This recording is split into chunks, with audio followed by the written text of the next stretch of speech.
So lawmakers are at it again as a new 40% tax rocks the industry and even forces some smoke shops to close completely. And what's worse is that government is now storing your personal information, I'm talking name, address, phone number, and even age, for a period of 5 years if you buy a pipe, bowl, or bong in any smoke shop over in Iowa. Another new Iowa law is leaving smoke shops in limbo after adding a 40% tax on glass and metal pipes and bongs.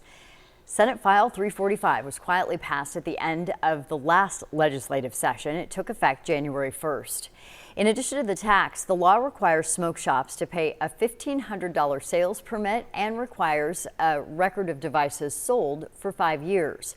Industry leaders defeated a similar bill back in 2021. They say they had no idea this one was being considered last session. There's, 47% tax basically on these products. And with that, it completely destroys the American side of the industry. It now only supports imported goods coming in from China, India, all overseas, basically, with no ethical standards on how they're produced, and also no ethical standards on how they're sold here in the States. Horton says it would be a win for his industry to get rid of this bill altogether. Now, what I find is really crazy about this, guys, is that a almost 50% tax on some of these products. That's absolutely crazy and not something that you see on a lot of other products. And once you get past the stigma that, oh, this is a piece of glass, a lot of those pieces of glass are actually some really beautiful pieces of artwork that take a lot of time, effort, and skill to actually produce something like that. Because in my humble point of view, are there any other pieces of artwork that are taxed this high? If you go to an art gallery, do you get hit with a 50% tax? I don't think so. So this comes straight down to the stigma that's attached to the good herb and what some people may be using some of these products for. Now, what I found really interesting about this is that they said that this law is actually one that they tried to pass back in 2021, and they reassessed it and came back again in 2024 and quietly passed it at the end of 2024 to take effect in the first month of 2025. So that being said, on January 1st of this year, Senate File 345 took effect. The law was quietly passed at the end of the 2024 legislative session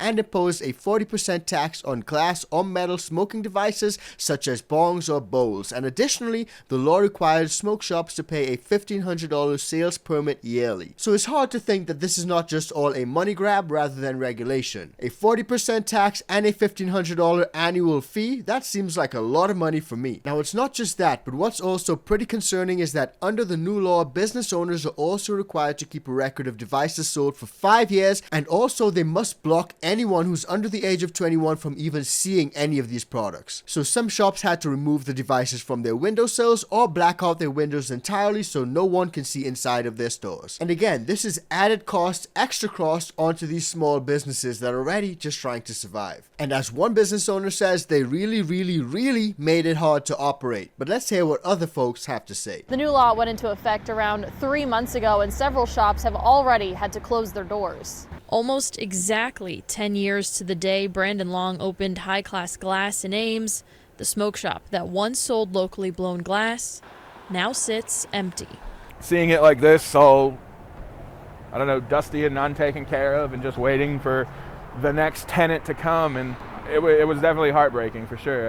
You spend 10 years in a place and you're going to get attached to it. This comes after a new law quietly passed at the end of the 2024 legislative session took effect on January 1st, adding a 40% tax on glass and metal pipe bongs and requiring smoke shops to pay a $1,500 sale permit, among other things. They really made it hard to operate, and when we were already struggling due to they refinished the building, so this construction over the last year, it was just like kind of a death blow. Over in Des Moines, House of Glass remains opened, but they're also being impacted.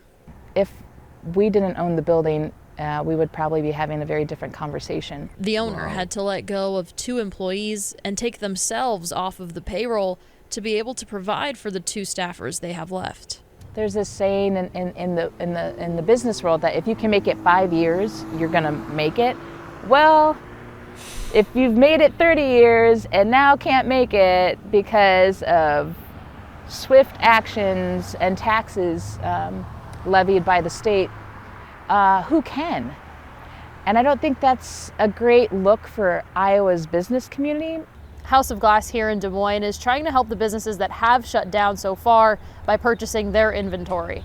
So again, a lot of people in this situation may not be as fortunate as that business owner who actually owned the building that they were operating out of. A lot of people just simply rent, and in those situations they will absolutely have to shut down simply because it's not sustainable. A 40% tax. And if you were to add other local, county, state taxes on top of that, you're approaching a 50% tax, which is absolutely crazy. Now, a running theme that we see from lawmakers on both sides of the aisle, whether it's Democrats or Republicans, because right here in Colorado, they do something similar. And in situations where lawmakers want to push through these laws that they know may not be popular, they do it on Sunday, or they do it when a lot of people are sleeping. They do it really late at night. It's a really sly way to push through some of these laws when a lot of folks are simply not aware of it. And that's exactly what happened in this situation, because a lot of people were not aware of this law, which is coming into force in 2025. Now, some of these laws that were passed also go after vaping products, and a lot of people say that it actually helps big tobacco, and we'll get into that in a bit. But before we do, just a quick reminder, guys, if you're getting value from this video,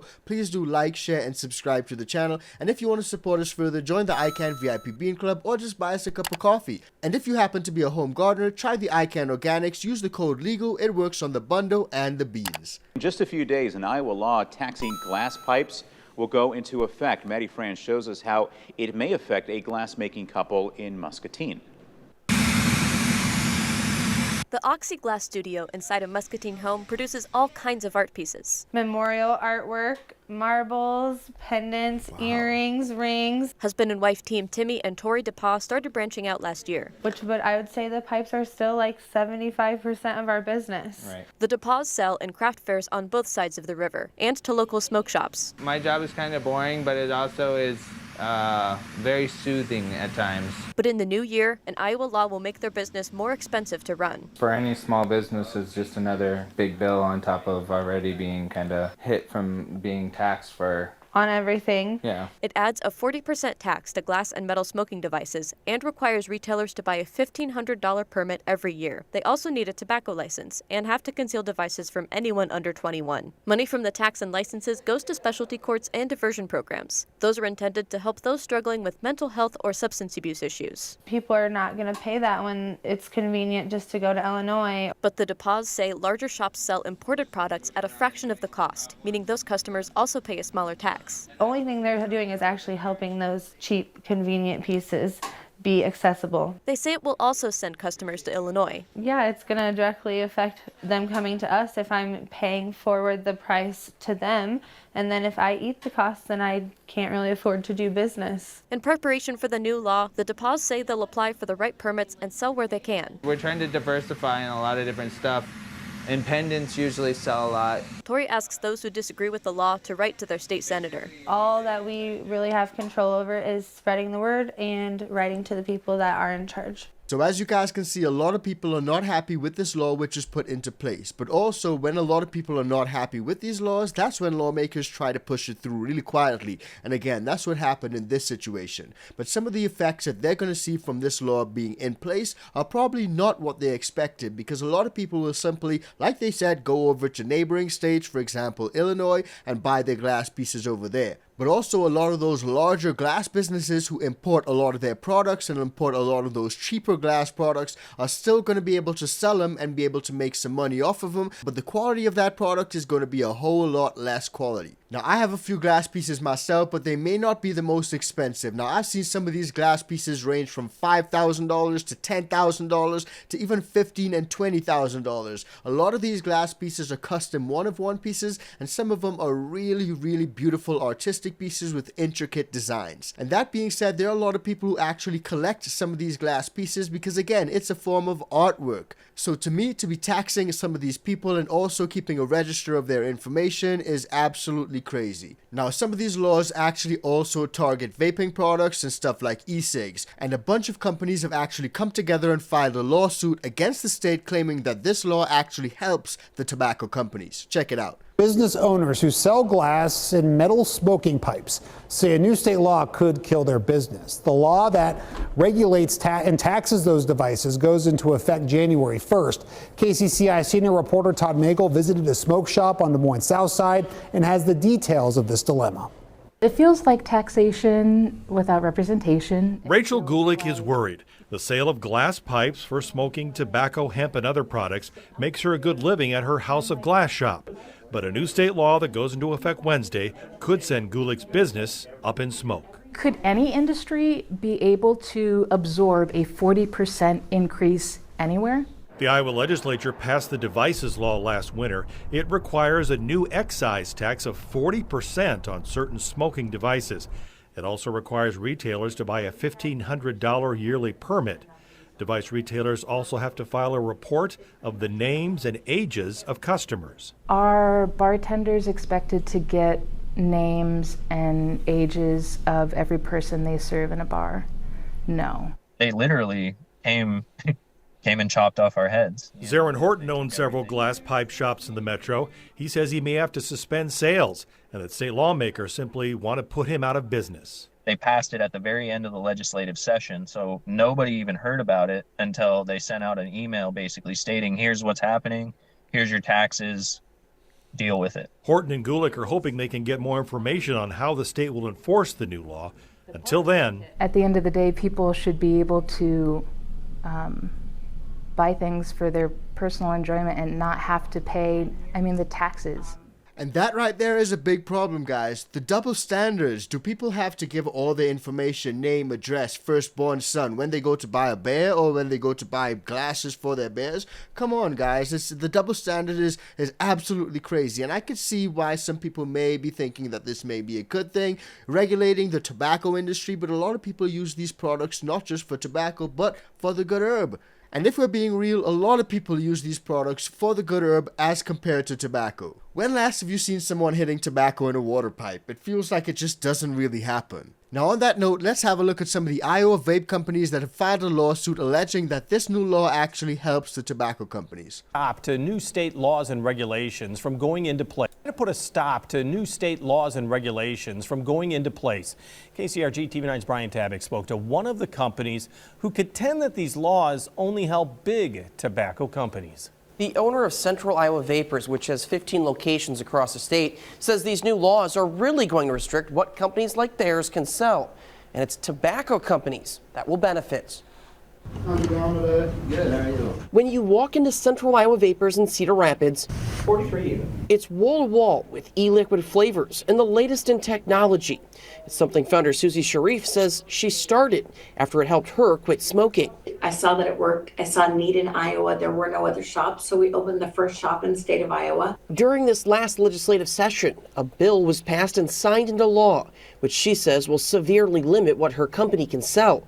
It would create a state registry of approved vape products vetted by the FDA, which was authorized 34 tobacco and menthol flavored e-cigarette products and devices. It will lose 90% of our products in our stores. So you guys can see the point that they're making right there. By regulating and potentially banning some of these products, some of these e-cigarettes or vaping devices, a lot of people may just go back to the traditional cigarettes, which a lot of people know is harmful, destructive, causes cancer, and absolutely not healthy. So in that sense, by making some of these alternatives a lot harder to get, people may just go back to what they were doing all the time. And in that sense, it can definitely help push a lot more people towards big tobacco. Now, as of just a couple months ago, the fate of that law regulating those vaping products in Iowa is now in the hands of a federal judge who turns out blocked it all. Have a look. Law regulating vaping products in Iowa sits in the hands of a judge. Some small business owners are suing to stop it from being enforced. That law requires all e-cigarettes or vaping products to have market authorization from the FDA. The business owners argued against the law in federal court on Thursday as the Iowa Department of Revenue defended the law. Plaintiff Corey Halfhill owns and operates Central Iowa Vapors. He says the regulations would have massive impacts on his business. With 99% of the products that are removed, it's pretty much going to cut our sales tremendously. I don't think it's going to be very difficult to survive through this whole thing. The Department of Revenue asked the judge to not grant an injunction. They say it would allow business owners to avoid following the law and stop Iowans from suing if they are potentially hurt by the products. But after hearing all the arguments, a federal judge decided to block that Iowa law which regulated the sale of some of these vaping products. All new this midday, a federal judge has blocked an Iowa law regulating the sale of e-cigarettes and vaping products. The preliminary injunction was granted by a judge on Friday. Under the law, signed just last year, products had to be marketed by 2016 and a product application had to be submitted to the FDA by September 2020. In December, a group of businesses sued to block the law and the state agreed to push back enforcement. So even though this is a difficult situation, it appears that there's a little bit of a silver lining, but for the most part, a lot of people will still find themselves in situations where they have to submit their information whenever they buy a bong, glass pipe, or any of those stuff from a smoke shop out in Iowa. And again, this was only a preliminary injunction, a preliminary pause, a temporary pause, so things could change in the future, and we'll keep you guys updated as to how this progresses. But drop it in the comments down below and let me know what you guys think. Do you guys agree with a register when it comes to buying any pieces of glass and you have to submit your name, age, information, address, all that stuff? And what do you guys think about a 40% tax on some of these glass products? Is that okay or is it absolutely crazy? Drop it in the comments down below and let me know. And speaking about some of these glass products, is actually a state where if you had said the word bong, you can get locked up. If you haven't seen it, check it out because it's absolutely crazy and it's coming up right now.